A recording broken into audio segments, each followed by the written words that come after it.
엄마 장례식 날이었습니다. 상주띠를 두르고 서 있는데 사람 얼굴이 하나도 기억이 안 날 만큼 정신이 없더라고요. 조문객들이 줄처럼 들어오고 나가고 방명록에 이름이 계속 적히고 절하는 사람, 울다가 나가는 사람. 그냥 흐릿하게만 보였습니다. 그때였어요.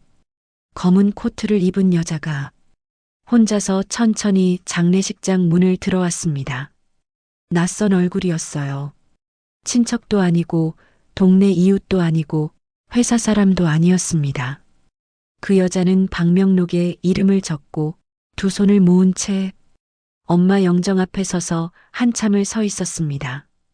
딱 한 번도 본 적 없는 얼굴인데 엄마 사진을 보는 눈빛이 가족처럼 보였습니다. 조문을 마치고 돌아서는 그 여자가 제 쪽으로 걸어왔어요. 심장이 괜히 쿵 하고 내려앉았습니다. 혹시 큰따님이세요? 그 여자가 아주 조심스럽게 물었습니다.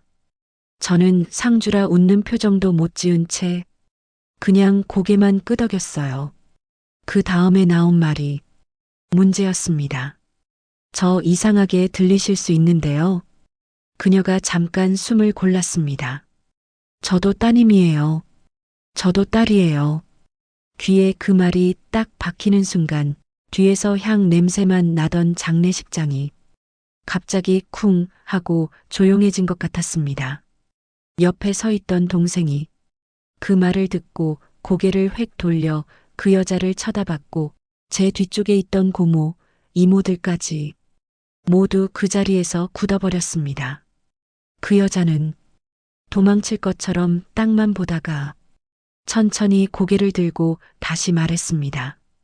오늘 아니면 다시는 못 올 것 같아서요. 그래서 용기 내서 왔어요. 그 말을 듣는데 제 머릿속에서는 한 가지 생각만 계속 맴돌았습니다. 우리 엄마한테 딸이 또 있다고? 그날 엄마 장례식장은 엄마를 보내는 자리이면서 처음 보는 동생이 나타난 자리이기도 했습니다. 그리고 그 한마디 저도 딸이에요 때문에 우리 가족 이야기가 완전히 뒤집히기 시작했습니다. 여자가 저도 따님이에요라고 말하고 나간 뒤 장례식장은 이상하게 조용해졌습니다. 제일 먼저 고모가 움직였어요.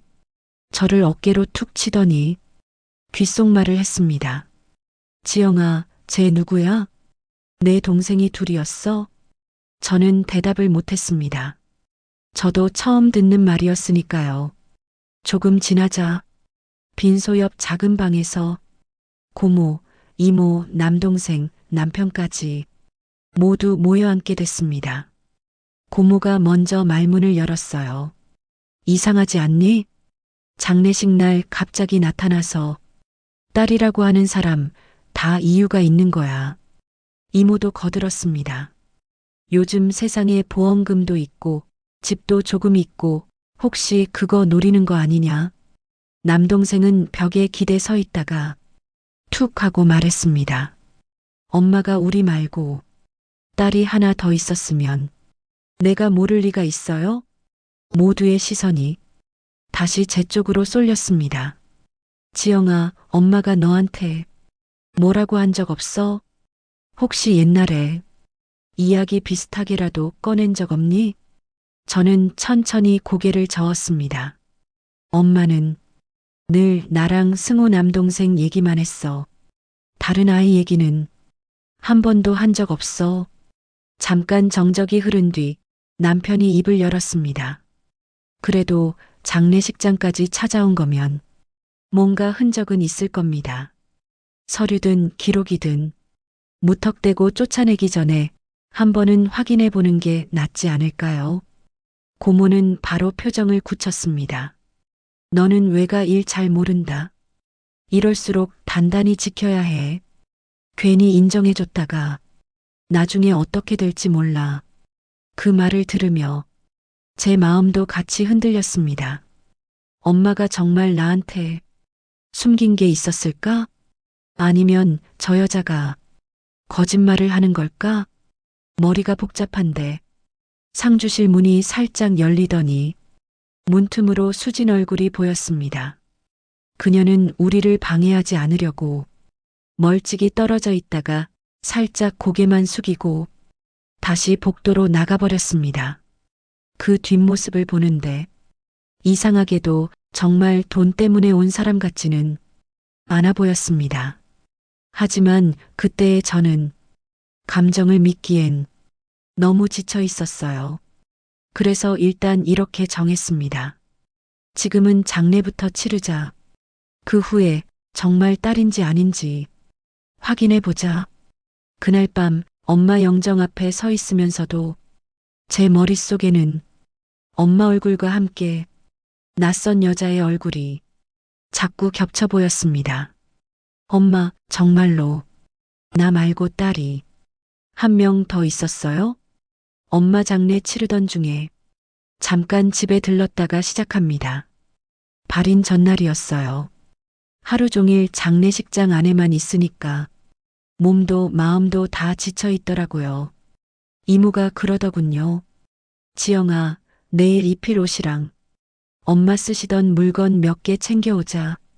그래서 저랑 이모, 남동생까지 셋이 잠깐 집에 들렀습니다. 오랜만에 불 켜진 엄마 집은 조용했어요. 식탁 위에는 아직도 엄마가 마지막으로 먹다 둔 약 봉지랑 메모장이 그대로 있었습니다. 이모가 부엌을 정리하는 동안 저는 엄마 방으로 들어갔어요. 옷장 문을 여니 익숙한 옷들이 그대로 걸려 있었습니다. 잠옷, 외출복, 제게 물려주려 했던 코트까지. 엄마, 이 중에 뭐 입혀드려야 할까? 혼잣말을 하며 장롱 아래 서랍을 하나씩 열어봤어요. 맨 아래 잘 안 열리던 서랍을 힘줘서 당기니 낡은 파우치 하나가 나왔습니다. 지퍼가 반쯤 열려 있었고 안에 종이들이 구겨져 들어 있었습니다. 원래 같으면 이따 보자 하고 덮었을 텐데 그날은 이상하게 한번 열어보고 싶더라고요. 파우치를 열어보니 오래된 통장 몇 개가 들어 있었어요. 이름은 전부 엄마 이름이었습니다. 대충 훑어보다가 한 통장 뒷장을 보는 순간 눈이 멈췄습니다. 똑같은 날짜, 똑같은 이름, 똑같은 금액이 몇 년씩 찍혀 있었어요. 출금처 이름이 낯익었습니다. 이수진, 장례식장 방명록에 적혀 있던 그 여자의 이름이었어요. 처음엔 제가 잘못 본 줄 알았습니다. 그래서 휴대폰 불빛을 더 가까이 대고 글자를 또렷하게 다시 읽었습니다. 맞았습니다. 엄마가 그 여자의 이름으로 오랫동안 돈을 보내고 있었습니다. 제 이름도 동생 이름도 아닌 기록이었어요. 정기후원 같은 표시도 아니었고 계좌번호 바로 옆에 엄마가 볼펜으로 작게 메모까지 적어놨더라고요. 첫째, 생활비. 그 글자를 보는 순간 심장이 쿵 내려앉았습니다. 첫째, 머릿속에서 낯선 여자의 말이 다시 떠올랐습니다. 저도 따님이에요. 서랍 안쪽을 더 뒤져보니 작은 쪽지 하나가 더 나왔어요. 거기에는 오래된 주소랑 전화번호가 적혀 있었는데 위에는 연필로 예전 주소라고 적혀 있었습니다. 제가 그 주소를 휴대폰 지도에 찍어보니까 지금은 이미 허물어지고 다른 건물이 올라가 있더라고요. 그때 이모가 방문을 열고 얼굴만 내밀었습니다. 지영아, 옷 골랐니? 저는 통장과 메모를 황급히 파우치에 다시 넣고 조심스럽게 가방에 넣었습니다. 응, 이거랑 이거. 겉으로는 아무렇지 않은 척했지만 손이 조금 떨리고 있었습니다.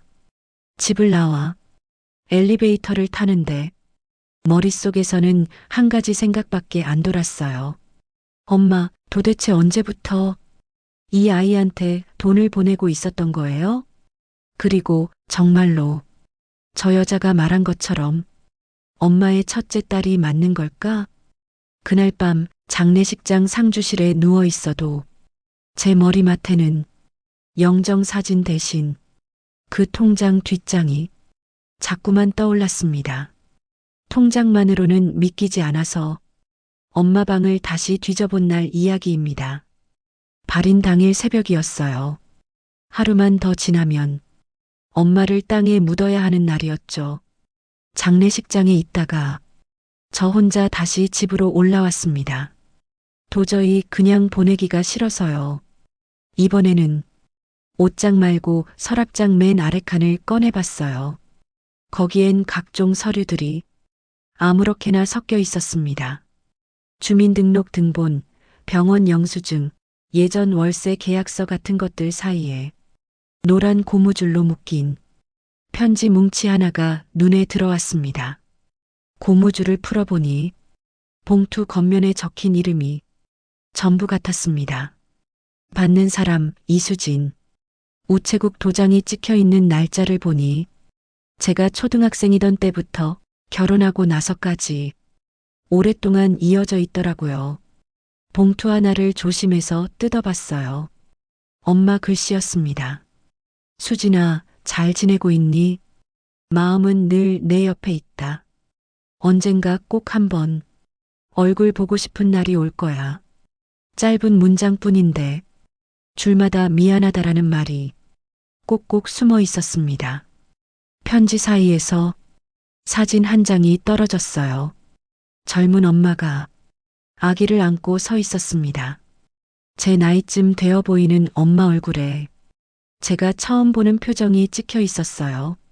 사진 뒷면에는 딱 날짜 하나만 적혀 있었습니다. 제가 태어나기 훨씬 전 날짜였습니다. 그제야 퍼즐 조각이 맞춰지기 시작했습니다. 엄마가 보낸 돈, 엄마가 보낸 편지, 사진 속 아기, 그리고 장례식장에 온 그 여자. 아, 정말로 엄마한테는 딸이 하나 더 있었구나. 서랍 안쪽에는 엄마가 혼자 정리해둔 작은 메모도 들어 있었어요. 첫째, 미안하다. 둘째에게 언젠가 말해주기. 그 글자를 보는 순간 가슴이 콱 막히는 것 같았습니다.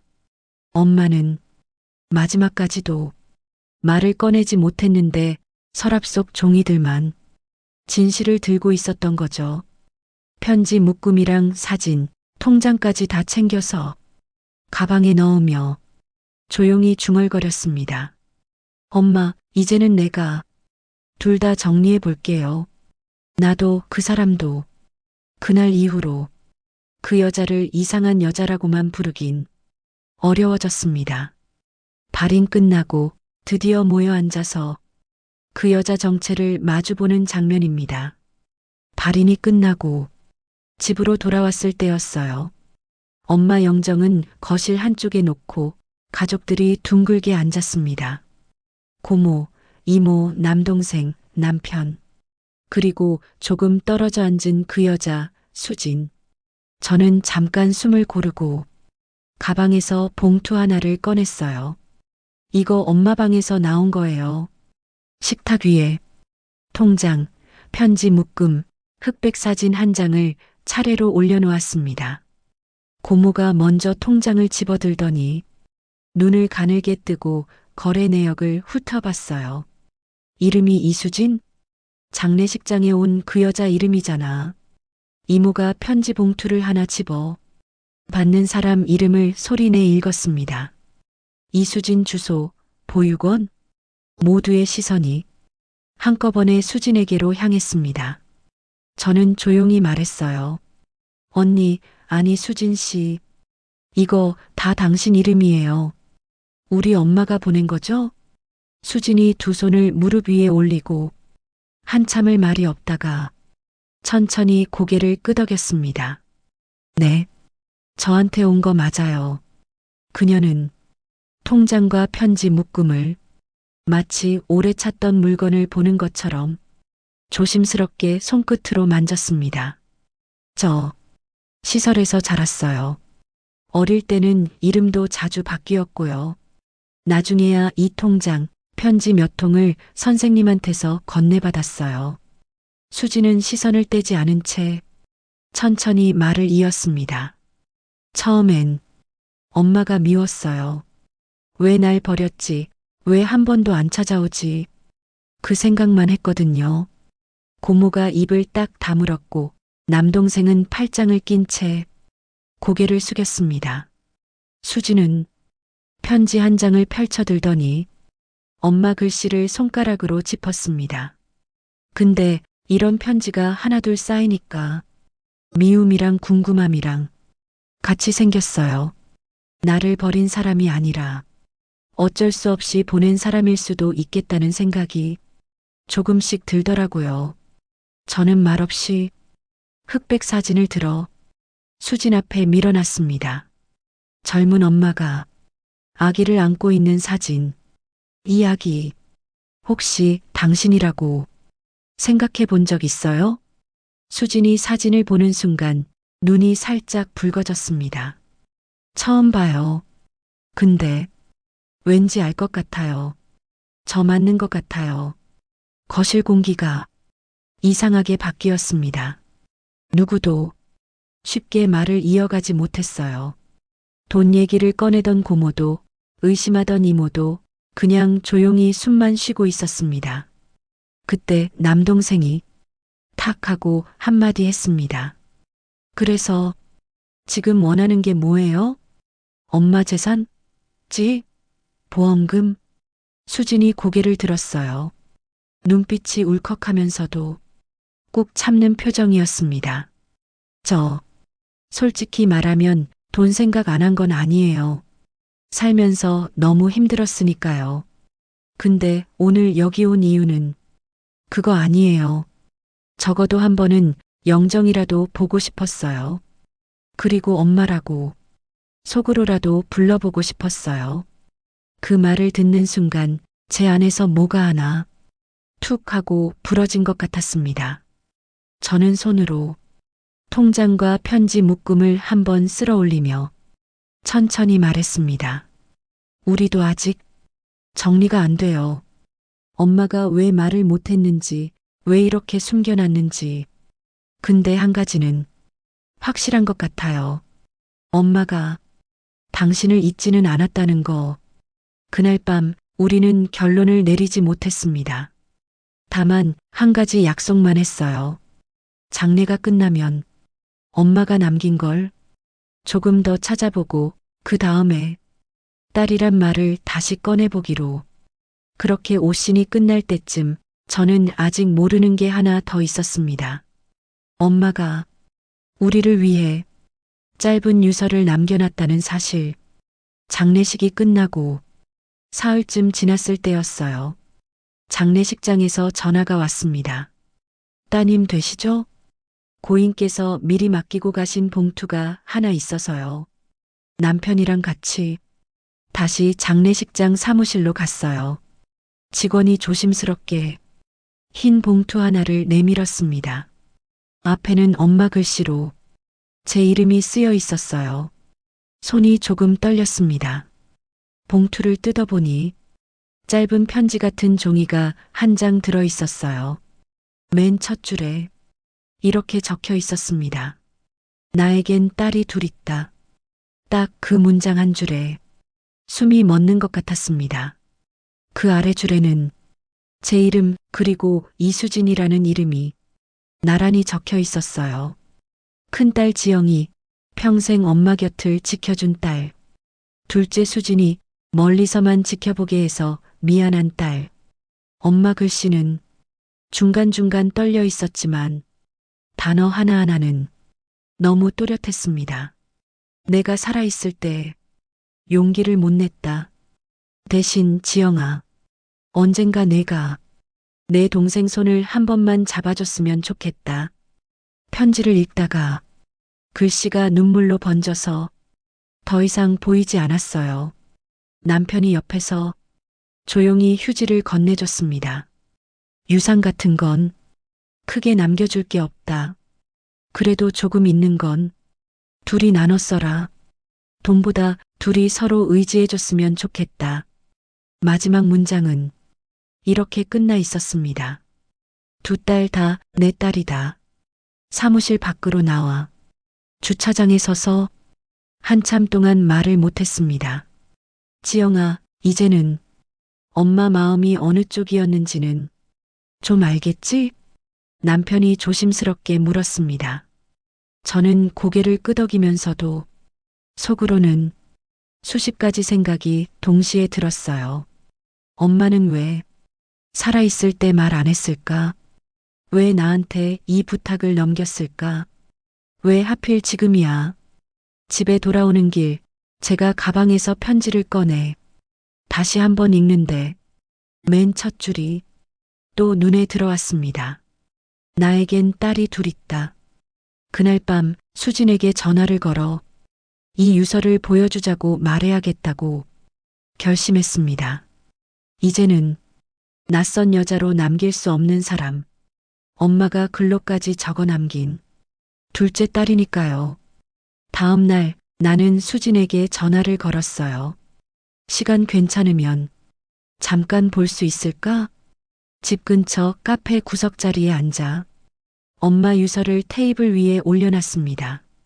수지는 손을 모으고 한참을 망설이다가 조심스럽게 종이를 펼쳤어요. 첫 줄을 읽는 순간 그의 입술이 살짝 떨렸습니다.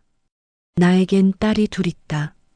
수지는 더 이상 소리를 내지 않고 눈으로만 끝까지 읽었습니다.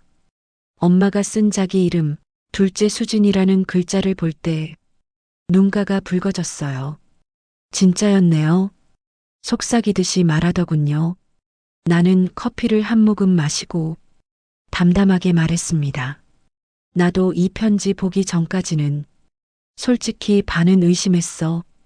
근데 이제는 엄마가 숨긴 딸이 있었다는 걸 인정 안 할 수가 없네. 잠시 침묵이 흘렀어요. 수진이 먼저 입을 열었습니다. 언니, 솔직히 말해도 돼요? 나는 고개를 끄덕였어요. 처음 장례식장 갔을 때 나도 내가 너무 뻔뻔한 것 같았어요. 근데 엄마가 보낸 편지, 통장, 그게 나한테는 살아있는 사람 하나랑 겨우 연결된 줄이었거든요. 나는 그 말을 들으면서도 마음 한쪽이 여전히 쓰렸습니다. 그래도 나는 엄마 전부가 나인 줄 알고 살았거든.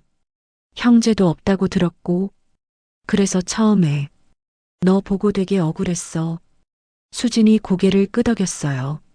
알아요. 나라도 그랬을 거예요. 그래서 유산 얘기 나오면 언니가 더 예민할 거라는 것도 알아요. 나는 가방에서 엄마가 적어둔 분배 메모를 꺼냈어요. 엄마 유서에도 그렇고 남은 돈이라고 해봐야 크게 많진 않아. 그래도 엄마 마음이 둘이 나눠 쓰라는 거니까 그대로 따르려고 해.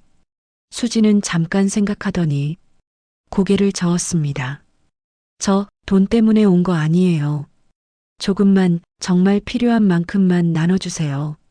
대신 그 애가 잠시 숨을 골랐어요.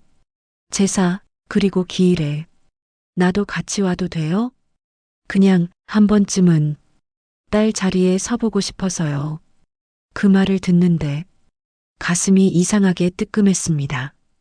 나는 천천히 고개를 끄덕였어요. 그래, 돈이야. 어떻게든 정리하면 되고 자리야. 나 혼자 차지할 수 있는 건 아니니까. 그 순간 마음속에서 무거운 돌덩이가 조금 내려가는 느낌이 들었습니다.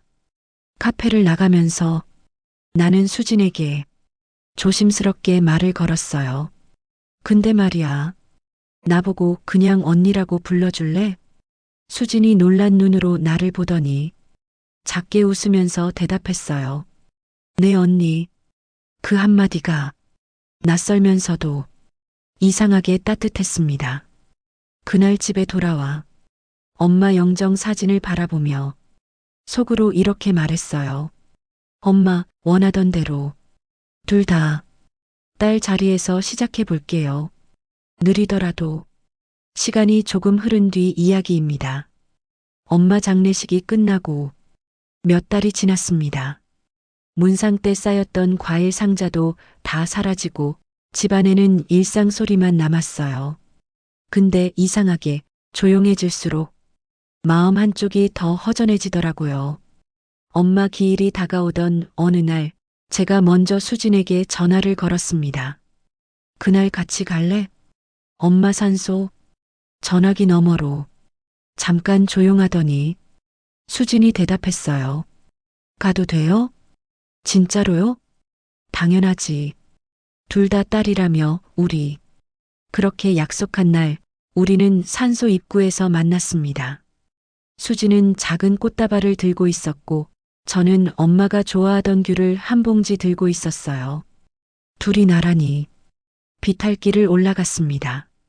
숨이 조금 차올랐지만 이상하게 마음은 편했어요.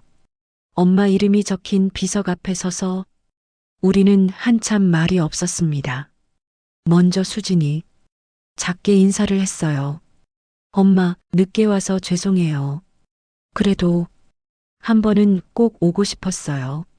저도 그 옆에서 촛불을 켜고 앉아 머릿속으로 말을 걸었습니다.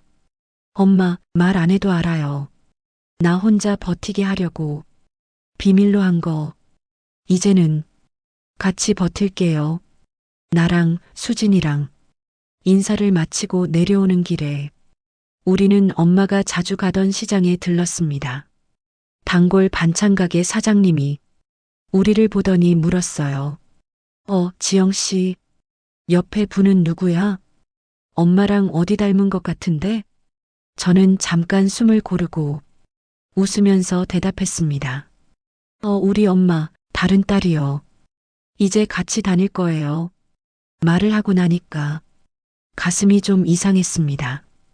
부끄럽기도 하고 시원하기도 하고 집으로 돌아가는 버스 안에서 수진이 창밖을 보다가 작게 말했어요.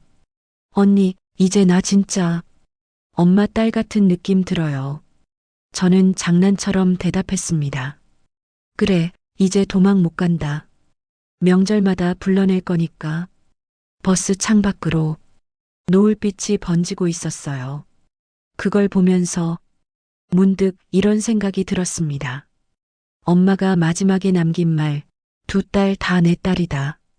그 문장을 이제야 조금은 정말 믿게 된 것 같았어요.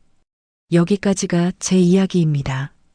여러분이라면 엄마 장례식 날 갑자기 나타난 저도 딸이에요라는 사람을 어떻게 했을까요? 저처럼 시간을 두고 확인하고 조금씩 받아들였을까요? 아니면 그냥 남이라고 선을 긋고 돌아섰을까요? 저는요, 이제는 이렇게 생각합니다.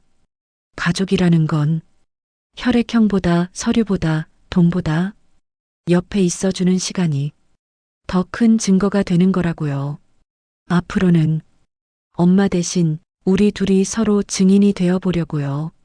언제 또 한번 이야기 들려드릴게요.